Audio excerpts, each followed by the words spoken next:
You did Tallulah, which was very good, you know, Yes, with thank Ellen, you. I guess now Elliot Yeah. Page and Allison Janney and Yeah, things. we had a baby through the entire movie. Z, Yeah. and I was 7 months pregnant at the time when I shot that movie, so I was sort of covered in babies in every direction.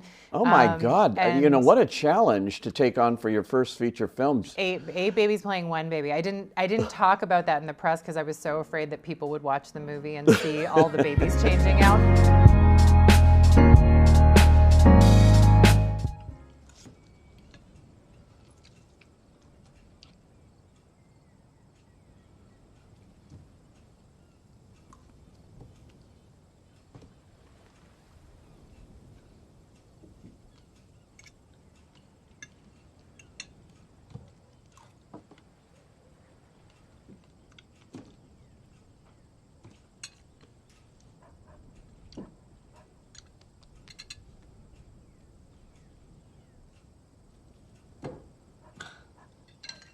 Why is it always about you? I'm meeting people. I'm making friends. You know what? You should get out in the world too.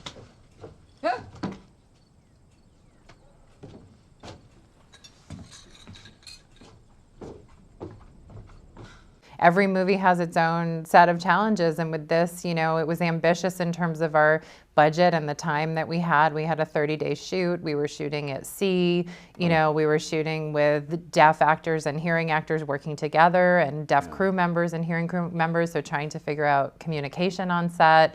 All the music was recorded live, so that was a whole other set of kind of interesting challenges, to be working with a real choir and trying to capture all the performance in camera on set. So I think you sort of find out each movie presents itself with its own set of creative challenges. And even though you've done a lot of television, a lot of very well-known television, Orange is the New Black, and many other things, but going into features and taking this to Sundance, and then I can't think of another movie that's ever done this. Winning 4 awards there, the top prize, the top audience prize, this one, that one, is extraordinary.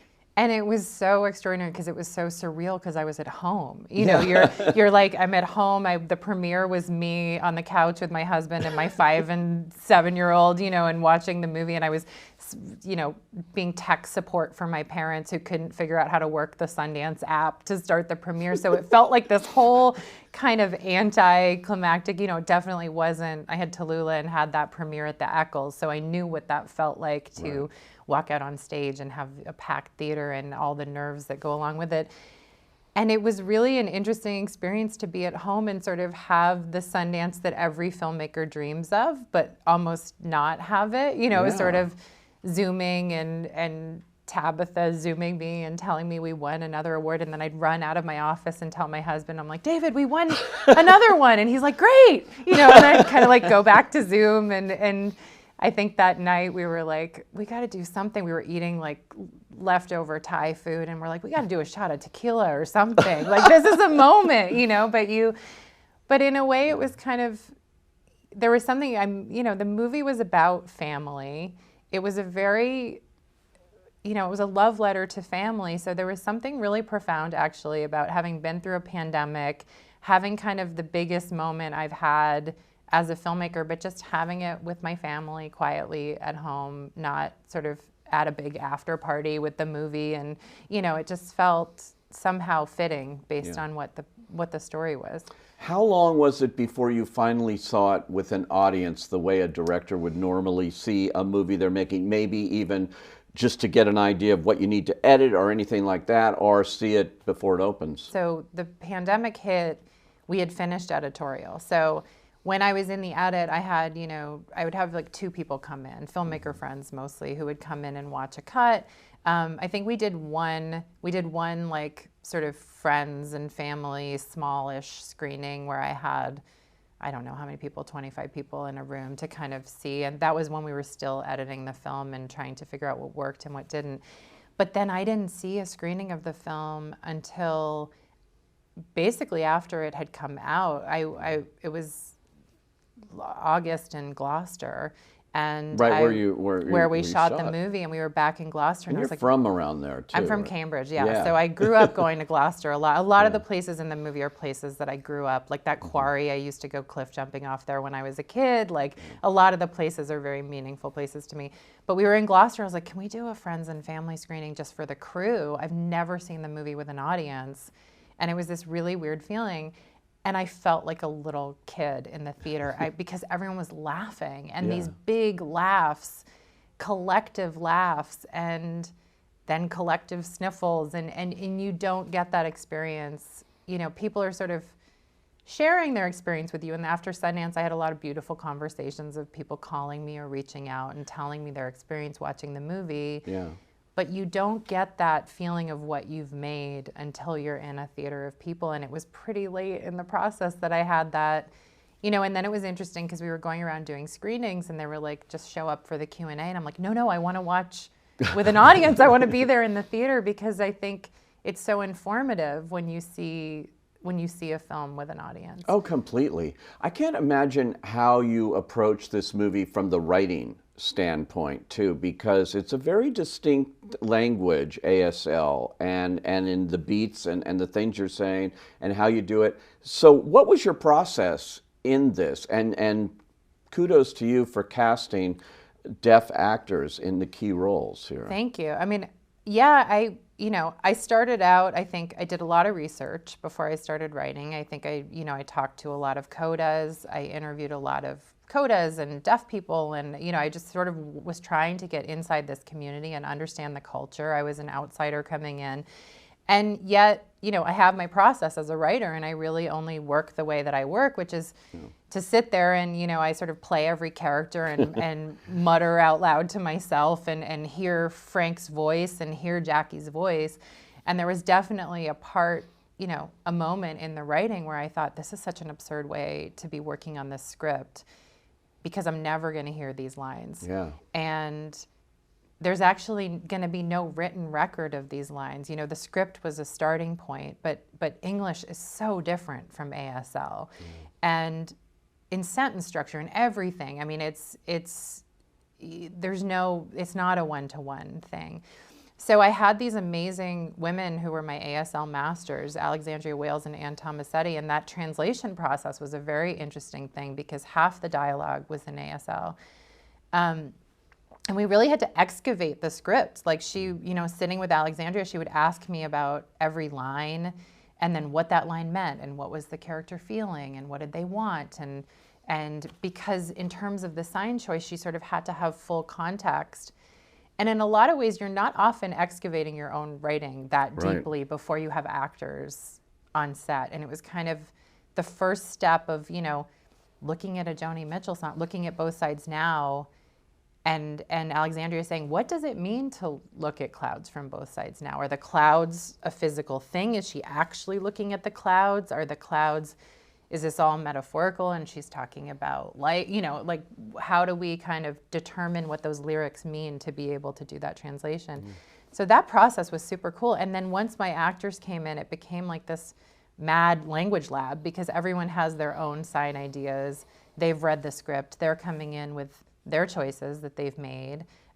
Troy is such a distinctive signer. He's got his own sort of creativity and inventiveness within the language, and Marley's got her own style, and so also trying to create a cohesive family. Because ASL has regionalisms, the way you have a Boston accent. If you hear people in Boston, there's signs that are only used in the Boston area. So it was also kind of the specificity of not just deaf culture, but who this family was, like being Gloucester fishermen, being working class, were there signs out on the boat that only, Frank and Leo would use with each other because they would have their own signs for fish or, the pick thing that they used to sort the fish. And so a lot of it was us being inventive within the language. And then the script really evolved as we shot and then evolved again in the edit, and it was just it was a beautiful process of discovery where I didn't feel attached. I felt like I'd sort of said, okay, let's start here, and then we all kind of worked to find those scenes and those characters together. So interesting. It was based on a French film. Yeah. a controversial French film because they cast two main characters, hearing actors. Yeah. Marlee Matlin, I know when you brought her in, said, if it's not deaf actors, I'm out. And you had really the only true star, an Oscar-winning star here.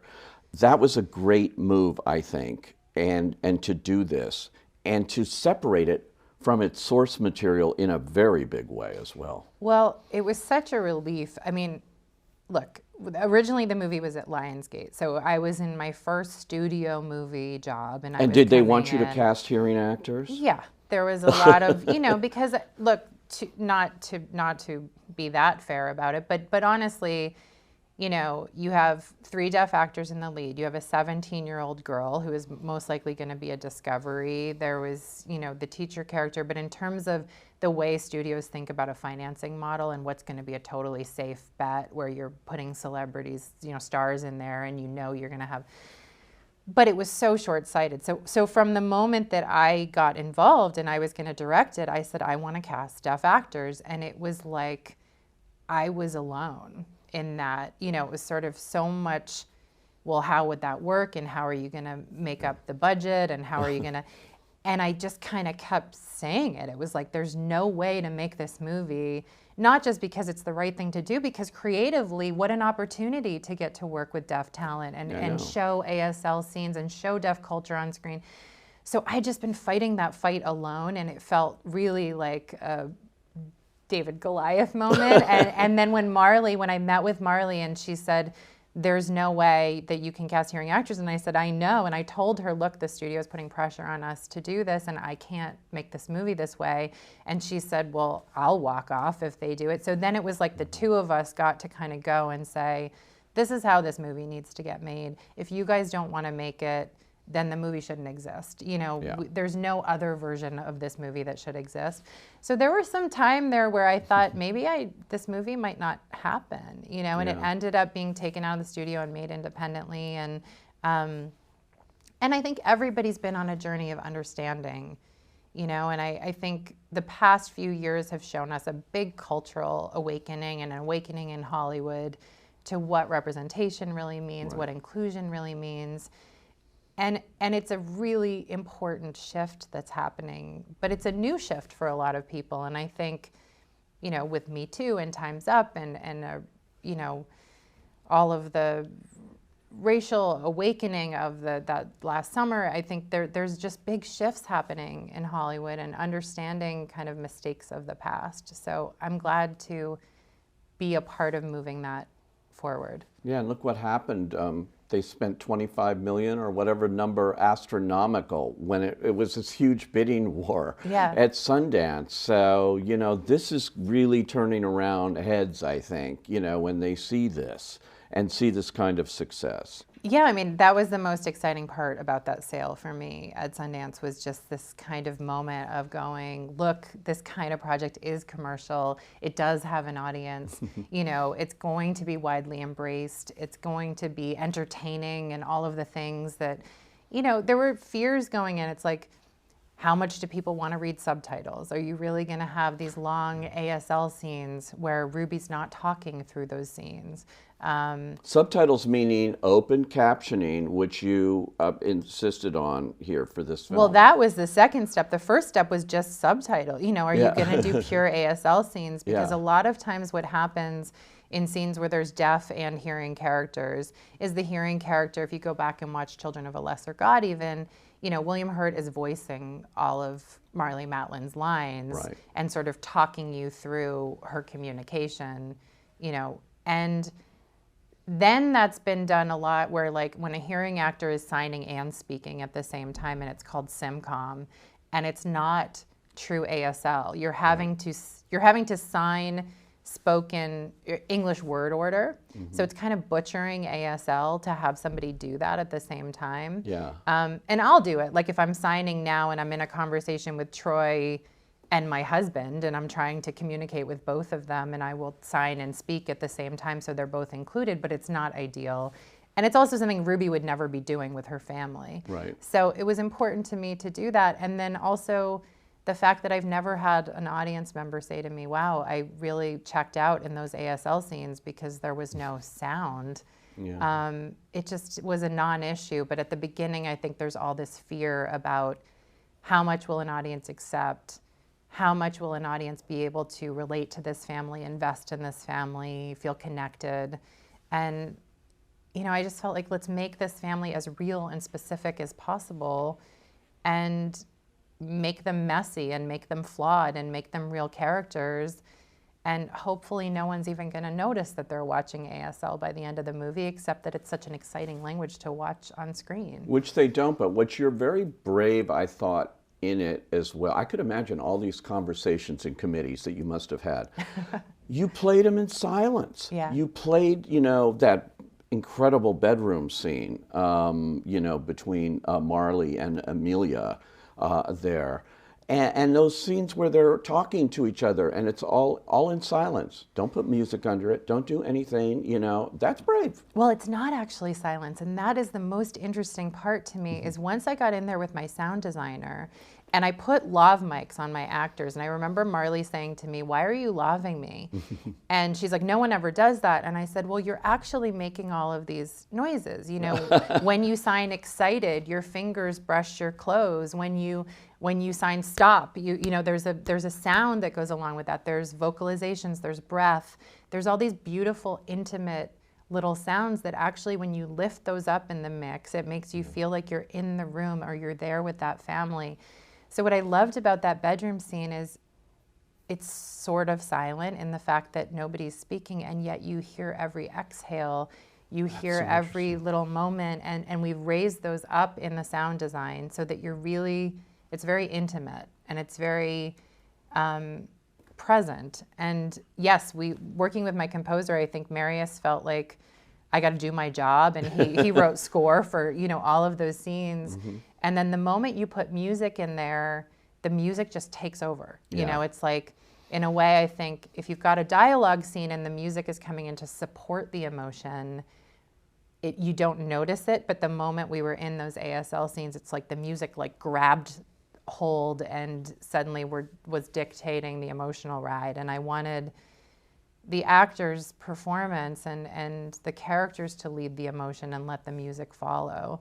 And so we were always, the music's always behind in the movie. The music doesn't even appear until the first third. I think there's no score at all in the first third of the movie. Wow. And also letting the sound environments, when they were not ASL scenes, really live, you know, the birds in the woods, the sound of the dock, and you can hear all the different fishing boats and the different conversations going on those boats. So letting the sound, you know, Ruby is the ears for her family. Yeah. And in a way, because the movie is in Ruby's perspective, there's a hyper awareness of sound, even though there's a lot of silence.